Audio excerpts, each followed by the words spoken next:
بسم الله الرحمن الرحیم. الحمد لله والصلاة والسلام على سیدنا رسول الله وعلى آله واصحابه ومن والاه، اما بعد. السلام علیکم و رحمت الله و برکاته. در برنامه روحیه رمضان یا روح رمضان هستیم از کانال 2 تلویزیون شارجه خدمت بینندگان محترم. در جلسات گذشته پیرامون ارزش قائل شدن این ایام بودیم. عرض کردیم که یه وقت میشه انسان در انفاق و در کارهای خیر و در صدقات و اینها غافله، یا اینکه به خودش اینطور میقبولاند که اگر فلانی ندارد و فقیر است خدا بهش بدهد، حالا چرا من بدهم؟ ولی وقتی که به قرآن شما برمیگردید، به آیات قرآنی برمیگردید، خداوند میفرماید اون چه که دارید ما به شما دادیم. یعنی اینکه پس دار و ندار شما از الله هست سبحانه و تعالی. انفقوا مما رزقناکم. خوب توجه کنید به این مسئله. انفاق کنید، بدهید، بذل کنید، بخشش داشته باشید از آن اموالی که ما به شما داده ایم. خیلی مهمه ها. ما به شما داده ایم یعنی شما از زرنگی خودتون نبوده. انفقوا مما رزقناکم. در اول سوره بقره هم میفرماید صفات مؤمنین و متقین و مما رزقناهم ينفقون. اون چی ما بهشون دادیم انفاق میکنند. آیاتی در سوره بقره داریم، آیه 261 تا همینطور 262 263 میره تا مسئله 270 تا آیه ربا که تموم میکند به آیه ربا میرسد و همچنین در رابطه با انفاق میگوید. چی میگوید این آیات؟ میفرماید مثل الذین ينفقون اموالهم فی سبیل الله کمثل حبة انبتت 7 سنابل فی کل سنبلة 100 حبة والله یضاعف لمن یشاء والله واسع علیم. اینهایی که انفاق میکنن مثالشون مثال یک خوشه گندم هست که در هر خوشه‌ای 7 تا از این خوشه ها هست. در یک شاخه گندم 7 خوشه گندم هست و در هر خوشه‌ای هم 100 تا گندم هست. 100 حبه یعنی جمعاً میشه 700 دانه گندم در یک ساقه گندم. خوب توجه کردید؟ یعنی اگر شما انفاق کنید 1 تومن، 1 درهم، 1 دلار، خداوند 700 برابرش میکنه. اینجا خدا مثال میزند، میگه اونهایی که در راه خدا میدهند فی سبیل الله. حالا این را فی سبیل الله فرمود برای اینکه اخلاص درش باشد. هر جا در راه خداست. فی سبیل الله کجاست؟ هر جا که برای اعلای کلمه لا اله الا الله این تومن، این درهم، این دلار خرج میشه فی سبیل الله است. برای طبع و نشر قرآن هست، برای طبع و نشر کتاب‌های احادیث و عقیده و دین و خرافه زدایی و احیای سنت پیامبر هست، فی سبیل الله است. برای رسانه هست، برای فضای مجازی هزینه میشه که افراد ببینن در دنیا و یاد بگیرن، فی سبیل الله. پس فی سبیل الله هرچی برای اعلای کلمه لا اله الا الله باشد، یاد دادن دانش آموزان احکام دین، قرآن، احادیث رسول الله صلی الله علیه و سلم، فی سبیل الله است. مدارس دینی، مکتب خانه تعلیم قرآن، فی سبیل الله است. حالا شما که این انفاق را میکنید مثل این که یک گندم انفاق کردید تبدیل شده، یا کاشته اید در زمین فرو برده تبدیل شده به 700 دانه گندم. میفرماید که انبتت 7 سنابل، 7 خوشه در یک شاخه رویده، فی کل سنبلت 100 حبه، در هر خوشه ای 100 دانه هست. 700 در 100 می شود 700، یا 7 در 100 می شود 700.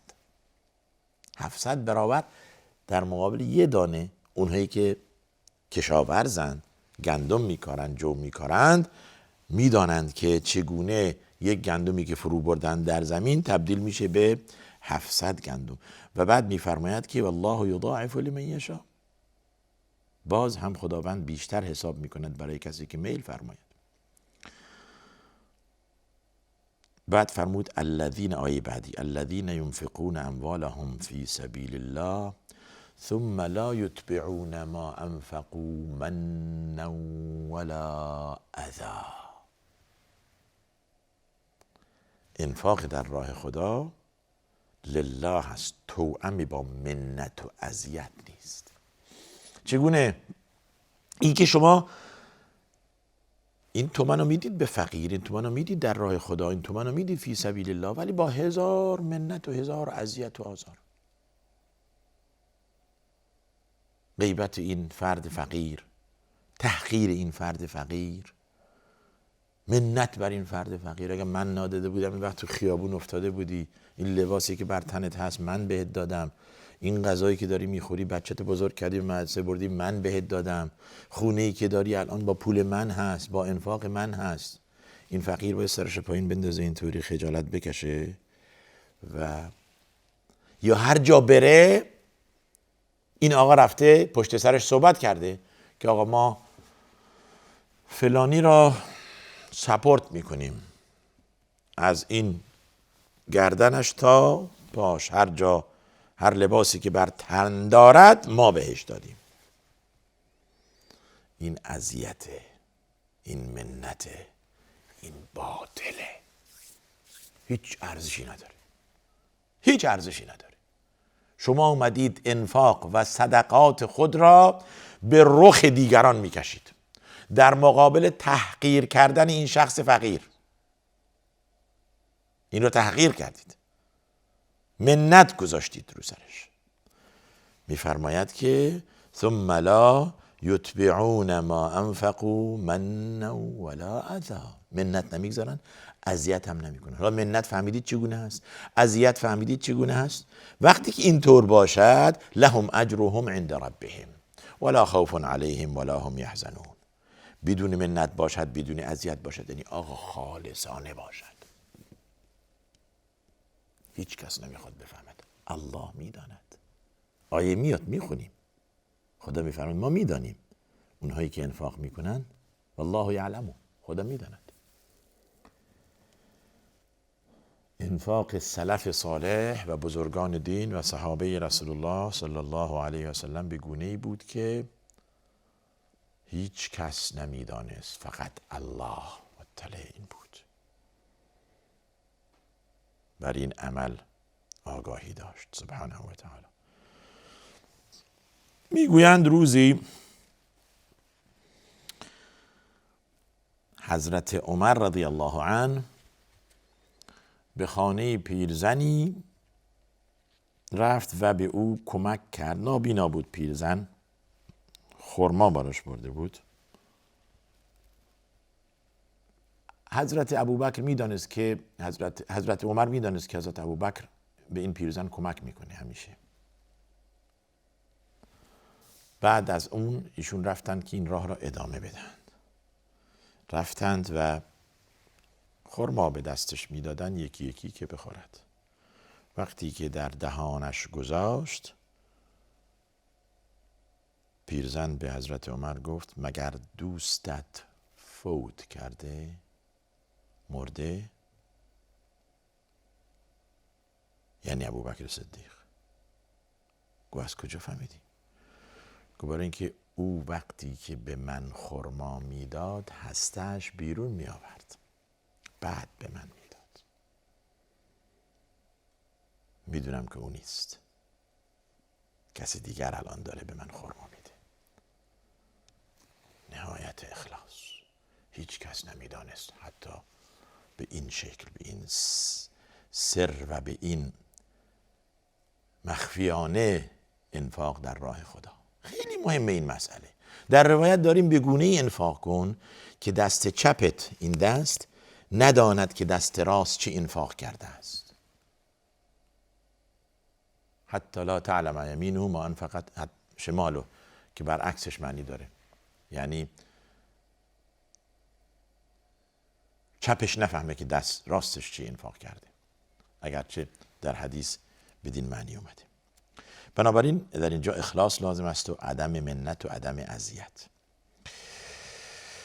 دنباله آیه میفرماید قول معروف و مغفرة خیر من صدقة یتبعها اذی. میفرماید یک حرف خوب، یک نصیحت خوب، یک راهنمایی خوب، یک کلمه خوب بهتر است انفاق مادی که توأم با اذیت و آزار باشد. آقا ببخشید، این امروز پولی در میز ما نیست، در کیسه ما نیست امروز، اگر فردا تشریف بیارید، اگر که یک هفته بعد تشریف بیارید، چشم انشاءالله خدمت شما چیزی میدیم. قول معروف، یه حرف خوبی، چیزی بهش نداده ولی یک حرف خوبی زده.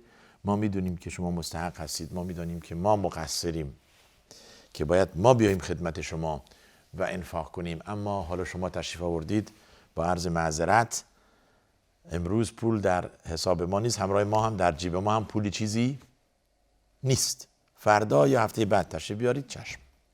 یا این که آدرس را بدید یا شماره حساب بدید، ما خدمت شما سفارش میکنیم که به حساب شما واریز کنند. خیلی خوش اومدید و با یک بدرقه‌ای و با یک احترام و با یک ادب بفرمایید. چایم میخوره، احترام، انگار این فقیر نیست، انگار دوست شماست. قول معروف و بخشیدن. ببخشید اگر این فقیر خطا کرده، اگر این بهتر است صدقه‌ای که توأم با اذیت و آزار باشد. برو بیرون، دروازه برو بیرون. هر روز، هر سال اینجا مگر غیر از من کسی دیگه نیست که به شما کمک کنه.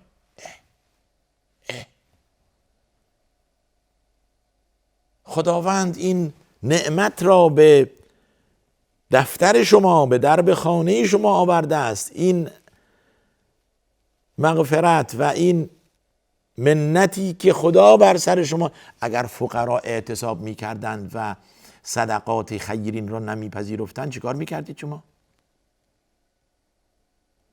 بعد باید ای پول دار، ای صاحب پول، باید بدانی که میفرماد و مما رزقناهم،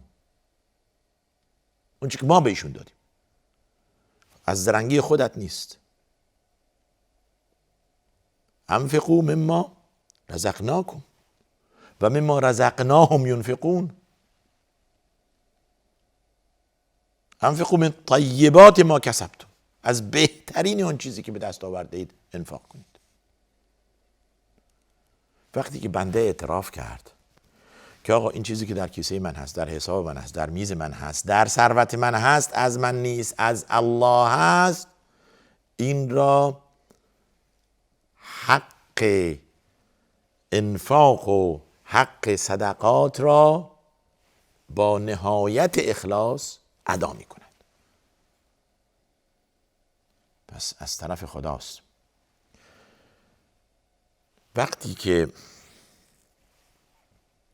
قارون بهش گفتند که لا تفرح، این همه خوشحال نباش، انفاق کن در راه خدا. قال انما اوتیته علی علم عندی، با زرنگی خودم بوده، با تدبیر خودم بوده، فکر کردم، نقشه ریختم، زحمت کشیدم، خودم پول به دست آوردم. انکار کرد که خدا بهش روزی داده. این همه اموالی که کلیدهای درب انبارش باعث که بار شتران زیادی بود. لتنوء بالعصبة اولی القوة. وقتی که انکار کرد و گفت بر تدبیر و زحمات و فکر و دانش و علم و زحمات خودم بوده، منت الهی را انکار کرد، نعمت الهی را انکار کرد، فخسفنا به و بداره الارض، دار و ندارش و خودش را در زمین فرو بردیم. کسانی که نگاش میکردن میگفتند یا لیت لنا مثل ما اوتی قارون، فرداش دیدن که این عمل بر سرش اومده، گفتن ای بابا نه نمیخوایم، همین که داریم بسمونه. دیدی چه بر سرش اومد؟ در زمین فرو رفت جلو چشم مردم. بنابراین این یک اعترافی، زمانی که ما با وجه احسن این پول را به فقیر میدهیم، یک اعترافی است از طرف ما عملاً که اون چه داریم از طرف الله هست و اون اموالی که به دست آورده ایم از طرف الله هست، نه از زرنگی ماست، نه از تدبیر ماست، نه از فکر ماست، نه از زحمات ماست. برای اینکه خیلی ها بیشتر است و بهتر است و فکر کردند و زحمت کشیدند، اما به اندازه تو کسب نکردند. این دال بر اینه که اون چه که دارید از الله هست، پس حق الله را بدهید. دنباله آیه میفرماید که قول معروف و مغفرة خیر من صدقة یتبعها اذی والله غنی حلیم. خدا بی نیاز است، غنی حلیم سبحانه و تعالی، بی نیاز است و بردبار است. شما میخواهید که بگید به خدا بگید ما به شما دادیم؟ برعکس شده موضوع. ما در راه خدا انفاق کردیم، بعد یک جستی هم بگیرید طلب از خدا داشته باشید، منتظر باشید که خداوند بهتون چند برابر بدهد، نه بیمار بشوید، نه دردسر بکشید، نه بلایی بر سر شما بیاد، نه اموالتون ضرر کنه، نه خاری به پای شما برود. چرا؟ برای اینکه ما داریم آقا انفاق میکنیم. یعنی چی؟ ما داریم نماز میخونیم، ما انسان خوبی هست. خوب هستی برای خودت هستی.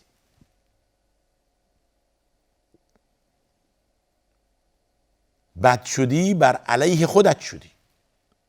پس همه چیز خوبی و بدی به نفع یا به ضرر ماست. خداوند محتاج روزی ما نیست.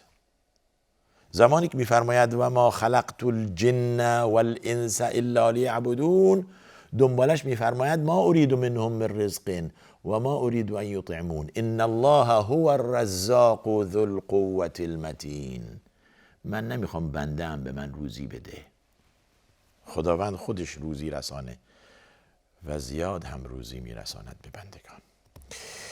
به پایان این بخش از برنامه روح رمضان میرسیم. در بخش آینده آیات را ادامه میدهیم در رابطه با انفاق و فضیلت انفاق و چگونگی انفاق. از این که این برنامه را گوش دادید کمال تشکر داریم. از کانال 2 تلویزیون شارجه بود. تا دیدار بعد شما را به خدا میسپارم و آخر دعوانا ان الحمد لله رب العالمین.